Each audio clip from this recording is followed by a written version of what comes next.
Honra y gloria al Señor. Y continuando nosotros con el... Pueden sentarse, mis amados, no se me pongan muy lejos, amén. Con el estudio del libro de Juan, ya llegamos al capítulo 4 del libro de Juan. Puede usted tomar en su Biblia y ubicarse en el capítulo 4 del libro de Juan. Y hoy vamos a estar teniendo una porción de la palabra del Señor, del versículo 1 hasta el versículo 25, y producción, por supuesto, nos va a estar proyectando la palabra del Señor. Hoy nos vamos a encontrar y vamos a tener lo que comúnmente nosotros hemos conocido y nos han enseñado, el encuentro de Jesús con esta mujer samaritana, con esta mujer, como ese encuentro que el Señor también estuvo una vez en su vida y una vez en mi vida, en ese momento precioso en el que el Señor llegó a nuestra vida. Amén. Dice la palabra del Señor, el versículo 1 del capítulo 4 de Juan. Cuando pues el Señor entendió que los fariseos habían oído decir, Jesús hace y bautiza más discípulos que Juan. Y dice ahí entre paréntesis, aunque Jesús no bautizaba sino sus discípulos, salió de Judea y se fue otra vez a Galilea, y le era necesario pasar por Samaria. Vino pues a una ciudad de Samaria llamada Sicar, junto a la heredad que Jacobo dio a su hijo José. Y estaba allí el pozo de Jacob. Entonces Jesús, cansado del camino, se sentó así junto al pozo. Era como la hora sexta. Vino una mujer de Samaria a sacar agua, y Jesús le dijo, dame de beber, pues sus discípulos habían ido a la ciudad a comprar de comer. La mujer samaritana le dijo, ¿cómo tú, siendo judío, me pides a mí de beber, que soy mujer samaritana? Porque judíos y samaritanos no se tratan entre sí. Respondió Jesús y le dijo, si conocieras el don de Dios y quién es el que te dice, dame de beber, tú le pedirías y él te daría agua viva. La mujer le dijo, Señor, no tienes con qué sacarla y el pozo es hondo.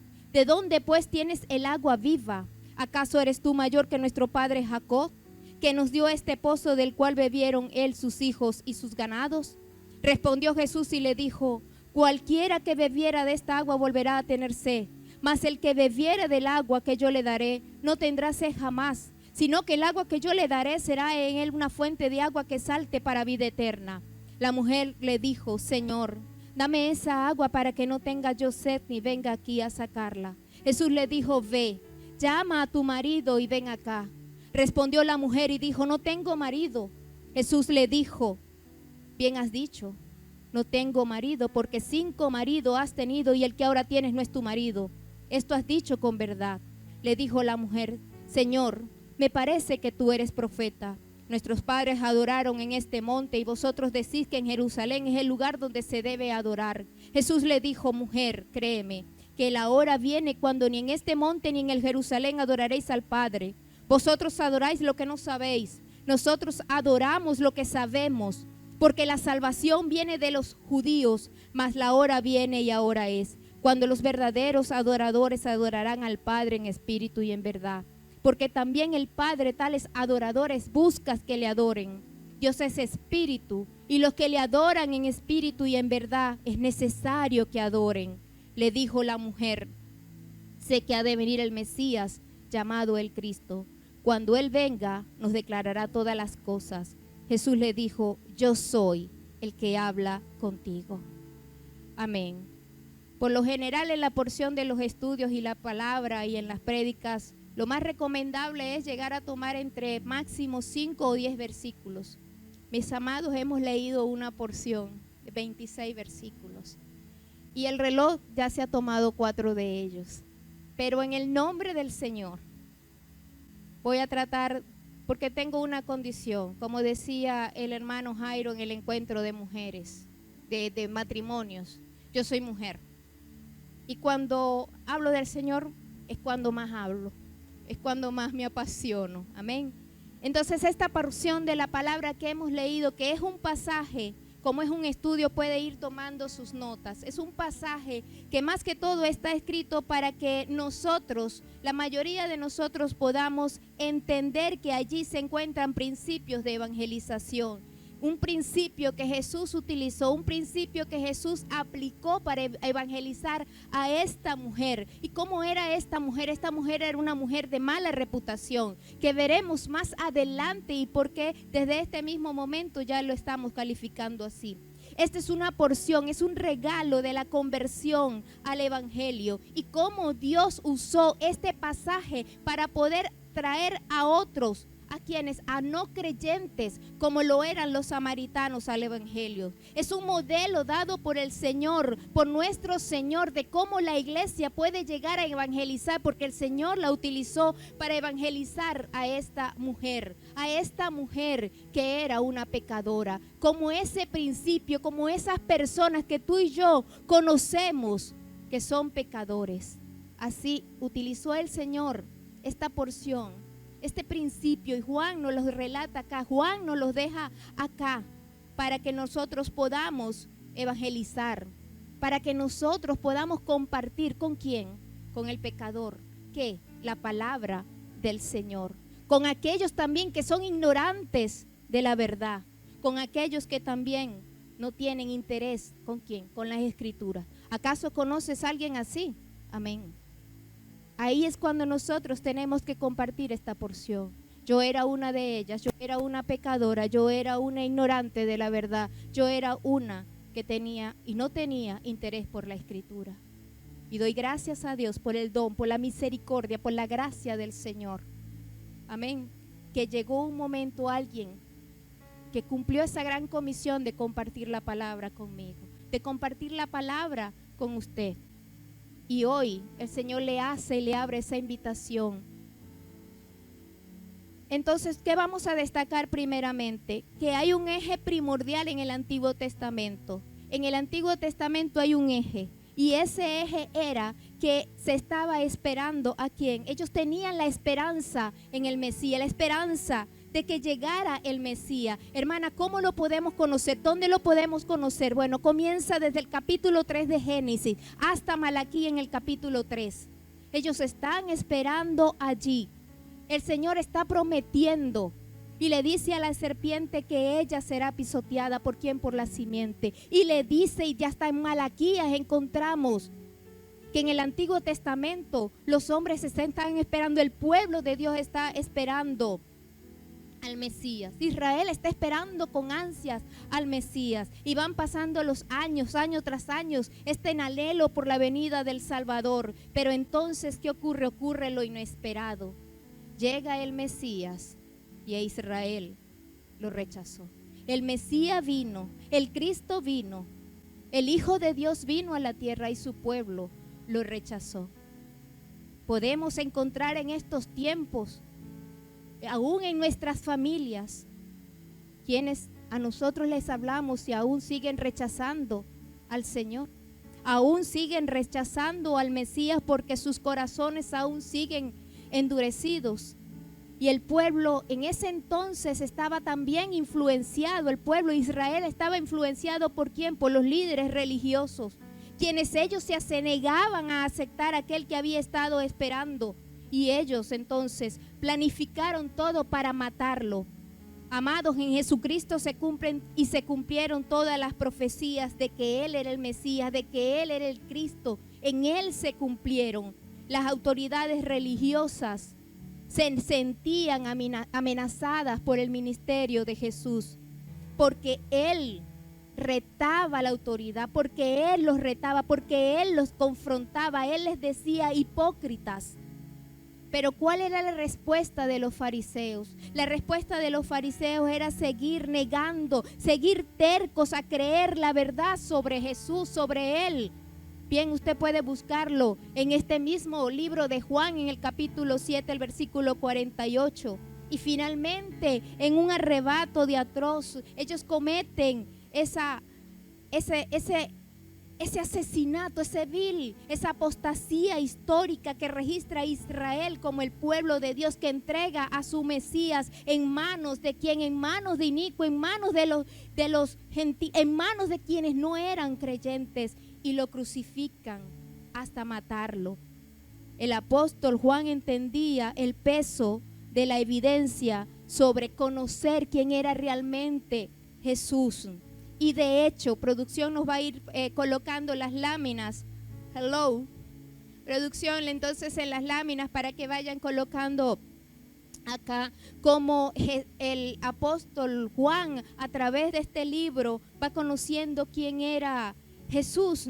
Y de hecho, ¿cuál es la razón? ¿Cuál es el propósito, amado? Porque estamos estudiando. ¿Cuál es el propósito que tiene el libro de Juan? Lo vamos a encontrar en el capítulo 20, el versículo 31. Usted puede marcarlo en su Biblia. No le van a hacer un examen, pero ¿cuál es el propósito de todo el libro de Juan? Está allí. Que Jesús es el Cristo, que Jesús es el Hijo de Dios, que Jesús es el Mesías. Y el versículo lo dice, pero estas cosas se han escrito. ¿Y para qué se escribieron, Juan? Preguntémosle a la palabra, preguntémosle a la misma Biblia, preguntémosle a Juan. Juan, ¿para qué se escribieron estas cosas? Para que creamos. ¿Qué vamos a creer? Que Jesús es el Cristo, el Hijo de Dios. ¿Y para qué? Para que usted, para que yo creyendo, tengamos vida en su nombre. No hay vida fuera del nombre de Jesucristo. Solamente en Cristo, solamente en el Mesías, solamente en Jesús tenemos vida. Y este es el cumplimiento de ese propósito. Entonces narra Juan el encuentro de Jesús con quién, con la mujer samaritana. ¿Cuál fue la reacción de esta mujer? Porque luego de haber reaccionado, de tener ese encuentro, la mujer acepta a Jesús como su Salvador, como su Señor. Comienza una conversión. Cada uno de nosotros hemos recibido al Señor como nuestro Salvador y como nuestro Señor. Ahí hay, amén. Pero la conversión no es el motivo principal. No es, digamos, el clima, no es lo que enfoca. Hay una mujer que se convierte. No, Juan quiere llegar al meollo, a lo que es realmente lo más importante en el capítulo 4. La verdad central donde se encuentra esta revelación que Jesús va a ser de Él mismo.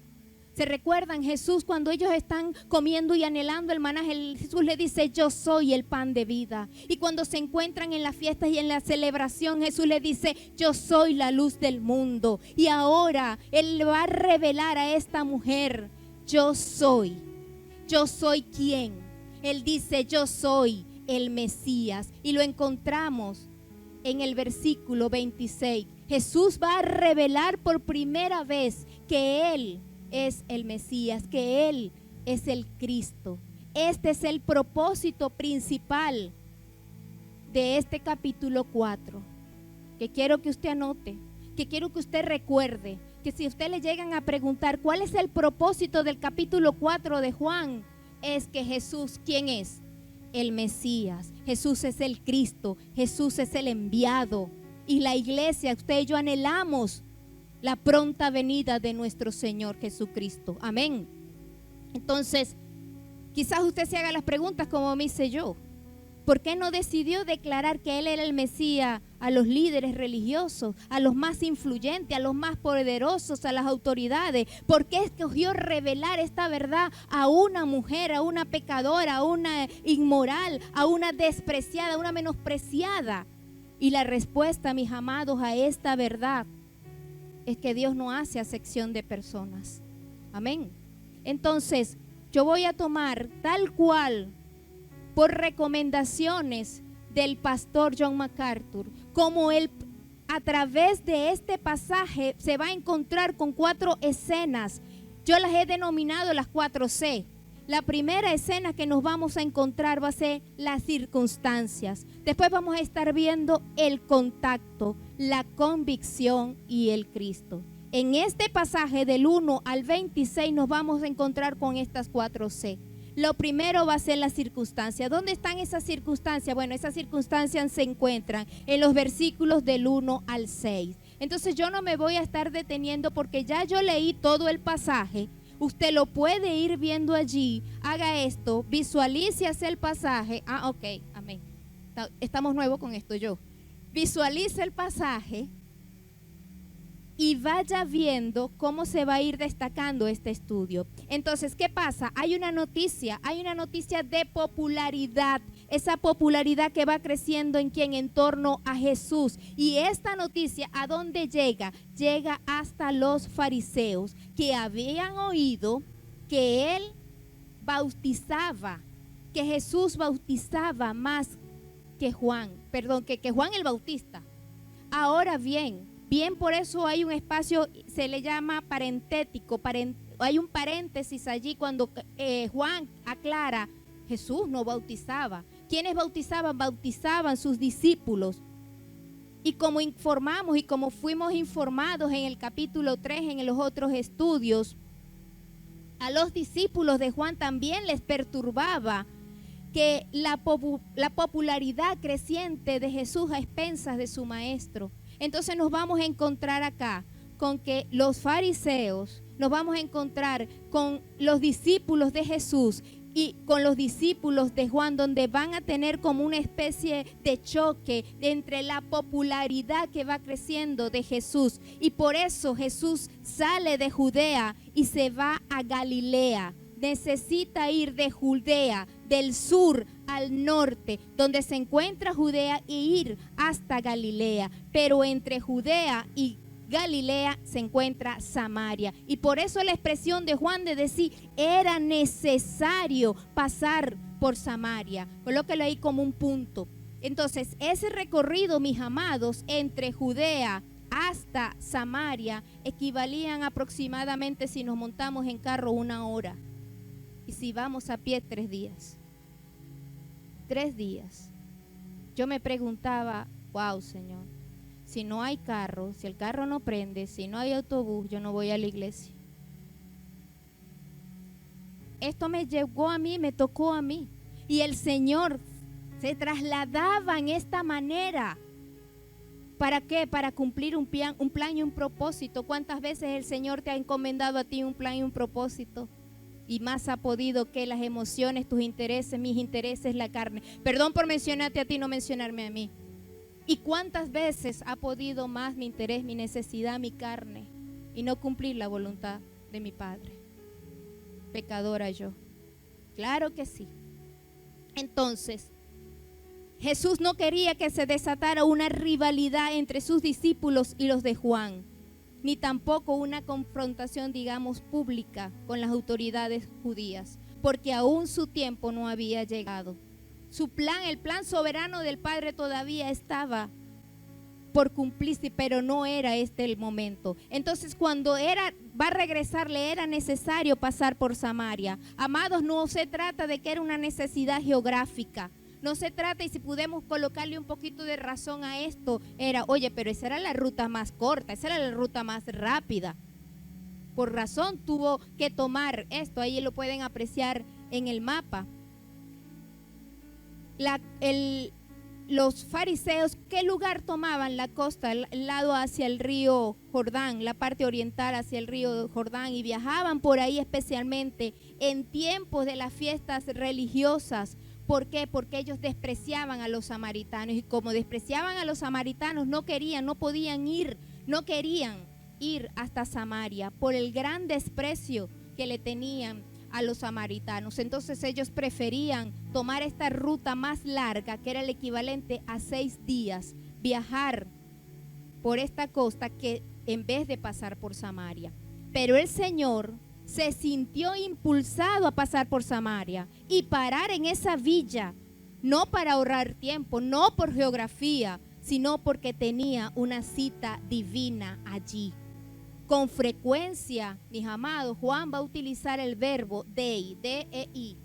Cuando nosotros leamos y estemos leyendo el libro de Juan, Juan siempre va a estar utilizando era necesario, eso es dei, ese verbo. ¿Y por qué era necesario? Las veces que esto aparece era porque Jesús tenía que cumplir un plan y un propósito que el Señor tenía. Y Jesús siempre fue consciente de ser obediente y de cumplir la voluntad del Padre. Esa fue la razón por la cual Jesús vino a la tierra. Y ahí la expresión por qué era necesario pasar por Samaria. Porque él tenía allí una cita divina, porque él tenía que cumplir un plan y un propósito que el Señor le había ya encomendado. Entonces él se va hasta Samaria y llega a esta villa llamada Sicar. Sicar, Samaria era la capital de ¿dónde? Del reino del norte. Recordemos que cuando el reino fue dividido en el reino del norte y en el reino del sur, entonces el reino del norte, este Sicar, esta Samaria, se encuentra en el reino del norte, es decir, en Israel, porque la nación fue dividida en dos cuando el reino de Salomón, el rey Onri, la nombró la capital del reino del norte. Usted puede buscarlo en Primera de Reyes 16 y en Segunda de Reyes también en el capítulo 17. Cuando fue llevada cautiva por el año 722. Entonces esta villa Sicar era un pueblo que se encontraba en el distrito de Samaria. ¿Junto a dónde? Ahí lo dice la palabra. Volvamos a la palabra, mis amados, donde dice junto a la heredad que Jacob dio a quien, a su hijo José. Cuando Jacob regresó de la tierra de Canaán, después de 20 años que estuvo en Harán, él compró un terreno. ¿Cerca de dónde? Cerca de esta ciudad antigua de Siquén, que esta ciudad no estaba muy lejos de Sicar. Entonces, poco antes de su muerte de Jacob, él se la entrega como herencia, como legado de propiedad a su hijo José.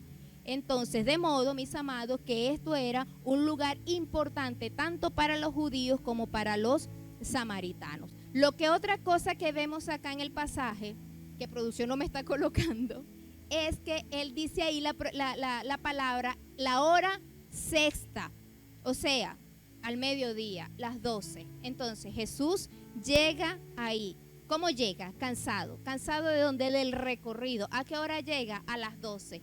Ahí vemos que la humanidad de Jesús era 100% hombre, pero 100% también divino. Entonces él llega cansado, llega a este pozo sediento, y aquí nos encontramos la divinidad de Jesús, pero también la humanidad de Jesús, como el verbo divino, como el verbo encarnado. Entonces, que Jesús estaba sujeto a limitaciones físicas, estaba sujeto a esa humanidad. Jesús está, por eso es que estamos viendo la circunstancia, en el lugar preciso, en el momento preciso, en el tiempo preciso, para tener un encuentro de acuerdo a la voluntad de Padre. Te has encontrado cuando el Señor te ha dicho, has llegado en el momento preciso, en el tiempo preciso y en el lugar preciso. Dale gloria a Dios por eso. Amén. Lo segundo que vemos es el contacto, porque viene esta mujer. Ese día Jesús llega allí, se sienta junto al pozo, se encuentra cansado, se encuentra con sed por este viaje que ha realizado a pie, y allí viene ¿quién? Viene una mujer. ¿Viene una mujer de dónde? Viene una mujer de Samaria, a que viene a sacar agua, porque ahí está un pozo. Por lo general las mujeres eran las que realizaban esta labor, pero había una hora, las mujeres iban a buscar agua cuando ya estaba ya casi anocheciendo, pongamos a las 6, es como que vamos a cargar agua, vamos a buscar agua. Ay, pero espera que, hasta el hombre dice, pero espera que baje el sol. No sale a las 12, esta mujer sale a las 12 a buscar el agua. Vino en pleno día. Y tal vez ¿por qué? Porque quizás ella también quería ocultar la vergüenza pública. Y además era inusual que anduviera una distancia tan larga. Hacia donde ella vivía habían otros pozos. Pero no quería encontrarse con quién, con aquellas mujeres que quizás la iban a criticar, que quizás la iban a señalar, que quizás la iban a juzgar, que quizás iban a estar murmurando de ella. Y para evadir a ellas, a las demás, podemos evadir nuestros pecados, podemos esconder nuestros pecados de los demás. El mismo pecado nos señala a nosotros, el mismo pecado, mis amados, nos sigue. A donde vayamos nos va a seguir el pecado, lo vamos a tener a cuesta. Solo hay uno que puede quitarnos esas cargas, Cristo. Cuando a Él le entregamos nuestras cargas, cuando a Él le entregamos nuestros pecados. Esta era una mujer inferior, esta era una mujer pecadora, que pronto los vamos a dar a conocer, los vamos a hacer más evidentes. Y la petición, Jesús le hace una petición sencilla a esta mujer, le dice, dame de beber. Los hombres por lo general en esa época no hablaban en público con las mujeres. Y lo más importante de toda situación, los judíos no tocaban, no conversaban tampoco con los samaritanos. Pero ¿qué hace Jesús? Derriba esa barrera. Jesús rompe con ese paradigma. Jesús rompe todo protocolo social. Aquí hay otra nota donde te preguntarás, y por eso Juan nos lo aclara, ¿dónde estaban los discípulos? Los discípulos, porque Jesús se encontraba solo allí. Bueno, ellos fueron a la ciudad. No vamos a especular, bien lo dice la palabra allí. Ellos fueron a la ciudad a comprar de comer. Y esto nos explica entonces por qué Jesús se encontraba solo en el pozo. Y entonces, estupefacta la mujer, viendo a Jesús, póngase un momento allí a pensar, visualice esa escena de la mujer con Jesús y le dice, ¿cómo siendo tú judío me pides a mí de beber, que soy mujer samaritana? Yo me ponía por un momento a ver a la mujer con Jesús y Jesús, dame de beber, y la mujer como viendo a Jesús así, como estoy viendo yo a Adrián, y la mujer así. Eso es conmigo. ¿Te estás dirigiendo a mí? Soy una samaritana. Judíos y samaritanos no se hablan. Eres hombre, hombre no puede hablar con una mujer. Eres un rabí, eres un maestro. Porque ahí ella no está reconociendo que es una pecadora. Como ya se anotó, era incorrecto que un hombre, un rabí, un maestro como Jesús hablara con una mujer, porque esta mujer era pecadora e inmoral. Pero esta pregunta que ella revela, que la sorprende más que Jesús, cuando ella le dice, siendo judío, esta samaritana, y Juan lo hace, Juan lo explica. Ahí cuando dice samaritanos y judíos, perdón, judíos y samaritanos no se trataban entre sí. Hay una prohibición, era como contaminarse, e incluso bebiendo agua del cántaro, porque ella no tenía, Jesús no tenía un recipiente para sacar el agua. Es decir, la mejor explicación que hace Juan es usar el mismo utensilio. No se encontraban en tiempo de pandemia ni en COVID, que vamos a estar compartiendo el vaso de agua o el micrófono. Hay que desinfectarlo primero. Eso ocurría también allí. Compartir el utensilio. No, eso no se podía. Estaba contaminado. Pero no importa lo que tocara. Jesús lo que tocara, incluso cadáveres, leprosos, ciegos. Jesús, aunque eso estuviese impuro, Jesús lo purificaba. Es por eso que cuando Jesús llega a nuestra vida, nosotros ¿cómo estábamos? Muertos, impuros. Y Él llega a nuestra vida y nos purifica, y nos lava, y nos renueva, y nos santifica.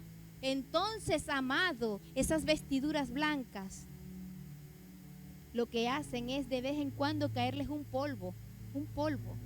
Pero en la presencia del Señor, el Señor las va lavando, las va limpiando, las va purificando. Amén.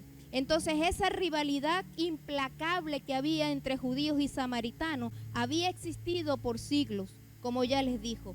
El Dios Todopoderoso, enojado, disgustado, retira su presencia del pueblo de Dios y se los arroja a los asirios y los llevan en cautiverio. Divide al reino en dos, quita su presencia de ellos y los llevan desterrados y los llevan cautivos y los llevan como esclavos. ¿A dónde? Hacia los asirios. Y para los asirios, para desplazar a los israelitas en Samaria, ¿qué hacen? Van colocando allí otros pueblos, van colocando samaritanos, babilónicos, asirios, y entonces los samaritanos que vivían allí, los judíos que vivían allí se van casando y se van mezclando con estas otras culturas, con estas otras personas, con estos otros dioses, con estas otras religiones. ¿Y qué pasa? Comienza a surgir una raza mixta. Esa raza mixta es la que son los samaritanos, raza que por supuesto los judíos rechazaban, los judíos odiaban. Ellos aceptan después adorar a Jehová, a tener a Dios, a Jehová como su Dios, pero solamente llegaban a leer el Pentateuco como una escritura. Pero a él, a Jehová, lo adoraban no en el monte de Jerusalén, no en el templo de Jerusalén, sino en el monte que se llama Gerizim. Allí era donde el pueblo de los samaritanos o los samaritanos adoraban a Jehová. Encontramos en las escrituras de Esdras y Nehemías que cuando ellos empiezan a reconstruir su templo, vienen los samaritanos a ofrecer su ayuda. Y los judíos, ¿sabes qué hacen? Rechazan la ayuda de los samaritanos y le dicen no queremos de su colaboración. Entonces ahí es cuando comienzan también a convertirse como sus enemigos por el rechazo de no aceptarlos, a reconstruir el templo. Y más adelante nos vamos a encontrar cuando después que ellos construyen el templo, las cosas van a empeorar porque los judíos entonces destruyen el monte, destruyen el templo donde los samaritanos iban a adorar. Y por eso la rivalidad entre ambos grupos, el desprecio entre ambos grupos fue pasado. Entonces por eso la interrogante de la mujer, a esa interrogante, ¿cuál fue la respuesta de Jesús? Si conocieras el don de Dios y quién es el que te dice dame de beber, tú le pedirías y él te daría agua viva. La respuesta del Señor se centró ahora en el diálogo, se centra es en ella. Cuando la conversación comenzó, ¿quién era que tenía sed? Jesús. ¿Y quién tenía el agua? La mujer. Pero ahora, ¿quién tiene sed? La mujer. ¿Quién tiene el agua? Jesús. Se invierte el diálogo, se invierte la conversación. Y la respuesta de la mujer, por supuesto, obvio, refleja que una confusión. Y le responde la mujer todavía aún pensando en términos de agua. Señor, no tienes con qué sacarla y el pozo es hondo. ¿De dónde pues tienes el agua viva? Ella no entendía, como muchos, aún pecadores, mis amados, no van a entender en su corazón, en su ceguera y en su sordera espiritual, en su visión, en su ceguera espiritual, lo que el Señor está revelando a través de la palabra. Él estaba ofreciendo que la salvación, Él estaba ofreciendo el perdón a sus pecados. Hay una capacidad cuando el Señor llega a nuestras vidas, cuando el Señor nos ha perdonado, cuando nosotros lo hemos confesado como nuestro Señor y como nuestro Salvador. Comienza en nosotros el anhelo y te invito a que te lo preguntes, mi amado, mi amada, si tienes ese deseo de vivir una vida obediente que glorifica a Dios. Eso es la verdadera salvación, la verdadera renovación, la verdadera transformación el Señor cuando el Señor ha llegado a tu vida. ¿Realmente tienes o tengo el deseo y la capacidad de vivir una vida obediente que glorifica a Dios? Y por eso en el Antiguo Testamento encontramos ese deseo del agua viva, del agua que representa que la limpieza espiritual de una nueva vida llena de qué, de salvación, de transformación, de renovación espiritual. Mire lo que dice la palabra en Jeremías 2:13. Los israelitas desobedientes dejaron al Señor. ¿A quién dejaron? Al fuente de agua viva, y cavaron para sí cisternas rotas que no retienen agua. Jeremías les advirtió: todo el que abandona al Señor, oye bien, todo el que abandona al Señor quedará avergonzado. El que se aparta del Señor quedará como algo escrito en el polvo. Escribe algo en el polvo y pasa dentro de un rato a ver si eso queda escrito todavía. Ese es el mensaje que está en la palabra del Señor en Jeremías 17:13. El que se aparta del Señor quedará como algo escrito en el polvo. ¿Por qué? Porque abandonó al Señor, al manantial de aguas vivas. Si tú no, Dios nos guarde de abandonar al Señor. Si nos apartamos del Señor, nos vamos a morir, nos vamos a secar. Él es el manantial de agua viva que constantemente de donde tenemos que estar buscando. Y la mujer pregunta: ¿de dónde pues tienes el agua viva? ¿Acaso eres tú mayor que nuestro padre Jacob, que nos dio este pozo, del cual bebieron él, sus hijos y su ganado? Y Jesús, con paciencia, le dice: cualquiera que bebiera de esta agua volverá a tener sed, mas el que bebiera del agua que yo le daré no tendrá sed jamás, sino es que el agua que yo le daré será una fuente de agua que salte para vida eterna. Amén. A Jacob lo reconocían correctamente con un sitio, con un lugar de honor, tanto los judíos como los samaritanos. Pero Jesús le dice: cualquiera que bebe de esa agua volverá a tener sed. Pero el que bebe, el que a mí me recibe, el que a mí me acepta, dice Jesús, jamás tendrá sed. ¿Por qué? Porque Él es el agua de vida espiritual que tanto necesita. ¿Quién? Un alma sedienta, un alma que está como en agonía, un alma que está como desesperada, un alma que está como sola. A nuestra vida ha llegado el agua de vida que corre en ese manantial en el cuando nosotros adoramos decimos: sumérgenos, Señor, sumérgenos. Lo tercero es la convicción. Esta mujer no entendía esa naturaleza de la cual Jesús le hablaba, de esa agua. Y esta necesidad, entonces, ¿a dónde la lleva? La lleva al arrepentimiento, la lleva a la salvación del pecado. Y por eso Jesús la confronta. Es como cuando se va a un médico y se tiene una enfermedad. El médico no te entrega la medicina y te dice chao. El médico te da a conocer cuál es la enfermedad que tienes. Eso es el arrepentimiento. Es decir, este es tu pecado, este. No señalarlos uno por uno, pero reconocer, hablarle y darle a conocer a esa persona. Por eso aquí hay principios de evangelización, porque como evangelizadores tenemos que enseñarle que hay un pecador y que ese pecador que tiene, que está enfermo, que está muerto y que necesita la medicina. ¿Quién es la medicina? Cristo es la medicina. Cristo es la medicina. Él es el que trae esa agua viva. ¿Para qué? Para el arrepentimiento, para el pecador. Lo viene a buscar, lo viene a salvar. ¿De qué? Del pecado. Y hay una petición. El Señor le dice: ve y llama a tu marido y ven acá. Allí Dios le está entregando una salvación. Que ella se abandonara, se apartara de qué? De su pecado, se apartara de sus manos camino. Y se arrepintiera, se alejara del pecado. Amados, quienes vienen a Él y le reciben, realmente nos apartamos del pecado. ¿Por qué? Porque somos libres. ¿Libres de qué? Libres del pecado.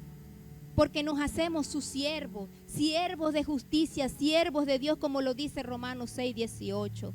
Entonces Jesús le ofrece a esta mujer la oportunidad de enmendarse, la oportunidad de recibir. Pero esta mujer, avergonzada, sobresaltada, le respondió con algunas evasivas: no tengo marido. Ella no estaba mintiendo, tampoco estaba diciendo toda la verdad, pero su intento desesperado de ocultarle a Jesús su pecado era inútil. Por eso la respuesta devastadora del Señor la forza a enfrentarla. Bien has dicho que no tienes marido, porque 5 maridos has tenido y el que ahora tienes no es tu marido. Esto has dicho con verdad. Y mientras Jesús la felicitaba por su declaración, por su confesión, también la iba desenmascarando ¿de qué? De su pecado. Debe observarse que al negarse a llamar al marido, a ese hombre como su marido con quien ella estaba viviendo, Jesús rechaza la forma de vivir en el que aquella mujer tenía. No se lo aplaude, mis amados. Jesús rechazó como ella estaba viviendo, haya sido en fornicación, en adulterio, porque la Biblia ve al matrimonio como un pacto público, como una forma legal entre un hombre y una mujer, como lo dice Mateos 19. Jesús le está confrontando la fornicación, que es el pecado, el adulterio, que es el pecado de esta mujer. Y la mujer, sacudida por el conocimiento sorprendente de Jesús, le dice: Señor, me parece que tú eras profeta. Al llamarlo profeta, no siguió ella intentando ocultar su pecado. Finalmente, mis amados, el Cristo lo encontramos en los pasajes del 20 a 26.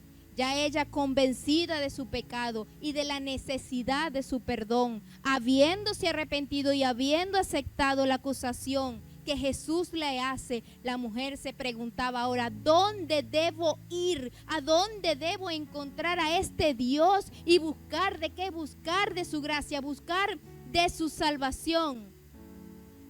Le dijo, nuestros padres adoraron en este monte, le dice la mujer, en este monte. Por eso, cuando él le dice, los judíos ¿dónde adoraban? En el templo de Jerusalén y ellos en el monte de Gerizim. Entonces nuestros padres adoraron. Y vosotros, es decir, ustedes los judíos dicen que es en Jerusalén. Entonces, ¿a dónde? ¿Cuál es el lugar donde debo de adorar? Y esto había sido, como ya les expliqué, una disputa entre estos, donde ella debía ir a adorar, en el monte de Gerizim o en Jerusalén. Jesús le dice entonces, vosotros adoráis lo que no sabéis. Nosotros adoramos lo que sabemos, porque la salvación viene de los judíos. La salvación viene de los judíos. Primero, la revelación de la salvación vino a ellos. ¿Vino primero a quién? Vino primero a los judíos y después vino al resto por parte del Señor. ¿Para quién? Utilizando a quién, utilizando a Pablo para llevar la palabra también a los gentiles. Pero primero les llegó a los judíos. Él fue la fuente de salvación, porque el judío que era él era el Mesías, era el judío. La enseñanza de Jesús entonces es que bajo el nuevo pacto, dice él, más la hora viene y ahora es, cuando los verdaderos adoradores adorarán al Padre en espíritu y en verdad. La adoración, mi amado, cuando tú estás en tu casa, en tu altar familiar, en tu altar íntimo, ojo con la palabra altar. No es que usted va a construir un altar en su casa y le va a prender y va a poner unas imágenes y va a prender velas. No, eso no es. Usted tiene un sitio, usted tiene un lugar, usted tiene un recinto donde es suyo, donde es único para tener esa comunión con el Señor. Usted, eso es personal. Y después se reúne con familia, entra papá, entran los hijos y comienzan a adorar. Ese se le llama altar familiar. Y este es el altar congregacional donde nos congregamos para adorar al Señor, para levantar manos. ¿Por qué usted adora? ¿Por qué usted salta? ¿Por qué usted se alegra? ¿Por qué usted se goza de estar aquí en la presencia del Señor? Porque estábamos muertos y pasamos a vida. Porque Él dio su vida por usted y dio su vida por mí. Hay tantas cosas, como decía el pastor el domingo en la palabra, por qué agradecerle al Señor. Y la adoración debe salir del corazón, debe ser interna, debe brotar, debe usted estar alegre, gozoso. Ella le dice, sé que ha de venir el Mesías llamado el Cristo. Cuando Él venga nos declarará todas las cosas. Y es aquí cuando llega ese punto más dramático, más alto y más poderoso, cuando Jesús le da la respuesta y le dice, yo soy el que habla contigo. En realidad la palabra dice, yo quien habla contigo soy, en el griego. Yo quien habla contigo soy aquí. Y he aquí una de las declaraciones de yo soy más comunes de Jesús, más pronunciadas por Jesús. Jesús lo ha dicho 23 veces, yo soy. Te pregunto, amado, amada, en la conversión con la mujer, en este pozo nos ilustra tres verdades no negociables. Yo no sé si el ministerio de adoración podrá pasar para que nosotros cerremos esta enseñanza esta noche. Pero el Señor, cuando nos dice que está buscando adoradores en espíritu, adoradores que adoren al Padre, ¿cómo le tenemos que adorar? En espíritu y en verdad. Esa adoración no se trata de ceremonias, de rituales, de esa parte externa, sino de lo interno del corazón. Y así como esa mujer lo entendió y lo comprendió, Jairo, ¿dónde está Jairo? Jairo veía a ver si yo podía saltar y adorar. Y yo decía, qué virtud, qué gozo, ¿cómo sería la palabra de, sí, virtud? Ahorita no me viene en este momento, de que usted tiene 2 piernas, de que usted tiene 2 brazos, de que usted puede ponerse de pie, de que usted puede cantar, de que usted puede saltar, de que usted puede adorar al Señor. Yo todavía no entiendo, mi hermano, cómo venimos a la casa del Señor y nos cruzamos de brazos mientras hay una adoración. Nos quedamos en esa silla sentados y usted puede tener la condición. Pero yo decía, estos jóvenes tienen una virtud de adorar al Señor en espíritu y en verdad. Y yo deseaba saltar allí. Yo el domingo, mis amados, para darle un testimonio rápidamente con el permiso de mis pastores, yo el domingo traje un holter colocado acá. Y a mí me dijeron, haz lo que siempre hace. Es para medirme la presión, porque me he sentido con la cervical y reprendo toda esa enfermedad post-COVID, de que uno queda cansado de la tensión y todo esto. No es la edad.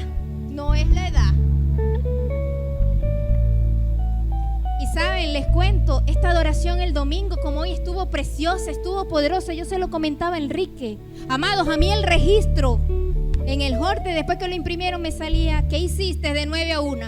De 9 de la mañana a 1 de la tarde. Y yo, ¿por qué? Se te disparó la tensión. Y yo estaba allí con el aparato y cada momento se activaba y yo veía, no, Señor, yo voy. El enemigo quería que yo no adorara al Señor y yo decía, Señor, ¿cuántas veces me ha dado la oportunidad de adorarte? ¿Cuántas veces me ha dado la oportunidad de poder saltar, de poder gritar, de poder hablar, de poder respirar? Y yo no lo he hecho aquí en tu casa. Y no lo he hecho en mi casa. Amados, el Señor está buscando adoradores en espíritu y en verdad. La conversión de esta mujer en el pozo nos ilustra 3 verdades. 3 verdades que no son negociables sobre la salvación. La primera, y con esto cierro, la salvación solamente llega para quienes reconocen la necesidad desesperada de la vida espiritual que poseen. La segunda, la salvación solo llega a quienes confiesan sus pecados, se arrepienten y desean el perdón. Esta mujer promiscua, esta mujer pecadora, tuvo que reconocer todo el peso de su iniquidad antes de poder abrazar al Señor. Y la tercera oportunidad que tú y yo tenemos y que tenemos que compartir con aquellos que aún no han sido salvos, que aún no han aceptado al Señor, la salvación solo llega a quienes aceptan a Jesús como su Salvador, como su Mesías y quien paga por su pecado. Después de todo, en nadie, mi amado, en más nadie hay salvación. Solo en Cristo tenemos la salvación, solo en Cristo tenemos gozo. Amén. Y yo no sé cuál es la canción que tienen programada. Yo no sé si es la gloria de Dios, la Shekinah de Dios, que podamos ir a nuestros hogares en bendición y que podamos entender que esa Shekinah, que esa presencia de la cual del pueblo de Dios una vez se apartó, el Señor vino a nosotros y dijo, yo quiero que mi Shekinah, que mi presencia, que mi gloria, a donde ustedes vayan, esté con cada uno de ustedes. Padre, te adoramos. Padre, te exaltamos.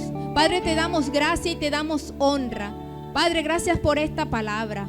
Gracias, Señor, porque así como le hablaste a esa mujer en el pozo, también tomaste tu tiempo para que alguien se ocupara de hablarnos de ti a nosotros. Y ha sido por ese don, ha sido por esa misericordia, ha sido por esa gracia, Señor, que nosotros hemos pasado de muerte a vida, de oscuridad a luz, Señor. Padre, de estar en angustia a tener paz contigo.